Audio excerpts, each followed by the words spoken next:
January 2, 1492. On a hill overlooking the city of Granada, a defeated king turns for one final look at his kingdom.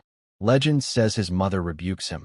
Weep like a woman for what you could not defend as a man.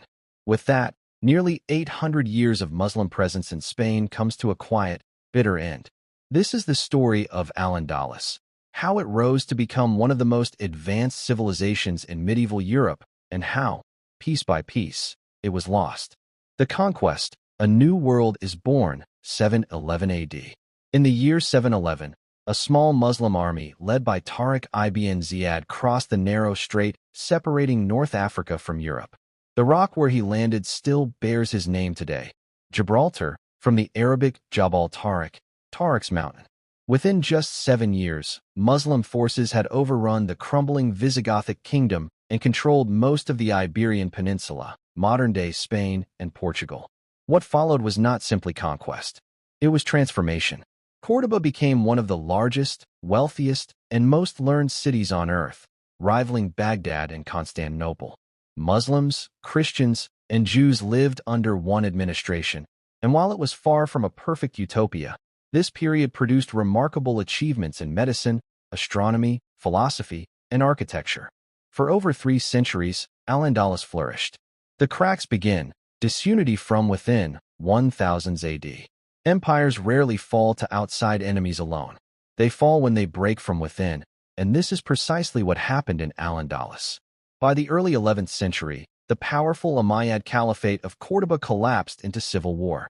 In its place emerged dozens of small, competing kingdoms known as the taifa states, each ruled by a local strongman, each jealous of the others, and many willing to ally with Christian kings against their fellow Muslims if it served their own ambitions. Granada, the last kingdom, stands alone, 1248 to 1491.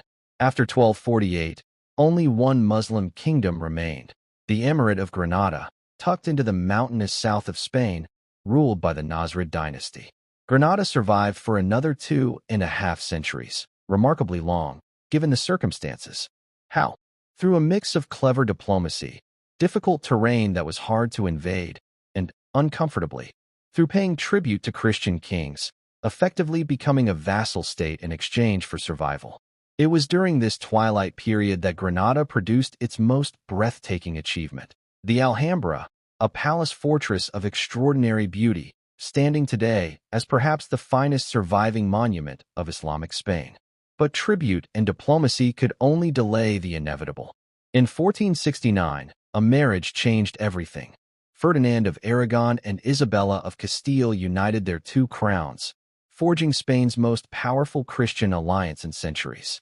Their goal was explicit: the complete political and religious unification of Spain under Catholic rule.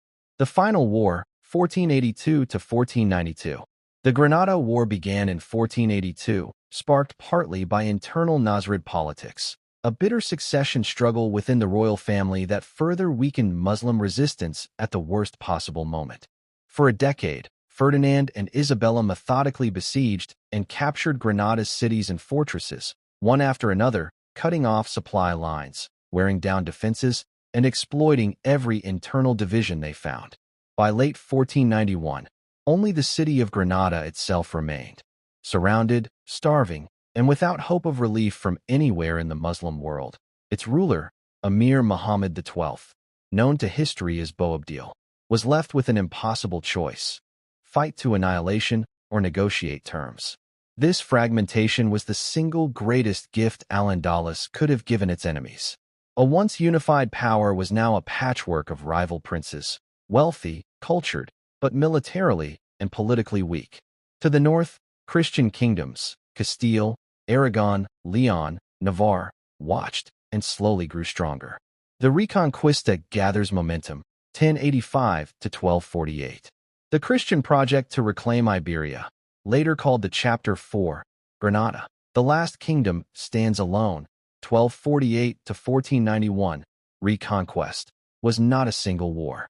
It was a centuries-long process, fought in fits and starts, sometimes paused for decades, sometimes reignited by religious fervor from Rome itself. A major turning point came in 1085, when the city of Toledo fell to King Alfonso VI of Castile. It was a devastating symbolic and strategic loss. Toledo had once been a Visigothic capital, and its fall proved that Muslim territory was no longer untouchable. Muslim rulers, desperate and divided, called on North African powers, first the Almoravids, then the Almohads, for military help. These reinforcements delayed the Christian advance, sometimes reversing it. But they could not undo the underlying problem. Al-Andalus was politically fractured, while its Christian rivals were slowly, painfully unifying. The single most decisive battle came in 1212, the Battle of Las Navas de Tolosa. A coalition of Christian kingdoms crushed the Almohad army in a battle that broke Muslim military dominance in Iberia for good. It was a wound from which Al-Andalus never fully recovered. Within decades, the great cities fell one by one. Córdoba in 1236, Seville in 1248. The heartland of Muslim Spain was gone. The fall and what followed, 1492 onward. On January 2, 1492, Boabdil formally handed over the keys of Granada to Ferdinand and Isabella. The surrender treaty initially promised religious tolerance, protection of property, and the right for Muslims to continue practicing their faith. Those promises did not last. Within a decade, forced conversions began. By 1502, Muslims in Castile were ordered to convert to Christianity or leave Spain entirely. Those who converted, called Moriscos, remained under suspicion for generations and were ultimately expelled from Spain altogether between 1609 and 1614. Nearly 8 centuries of Muslim civilization in Iberia ended not in a single dramatic battle, but through a long, grinding combination of internal division, fractured leadership, and a united, determined opposition that simply outlasted them. Subscribe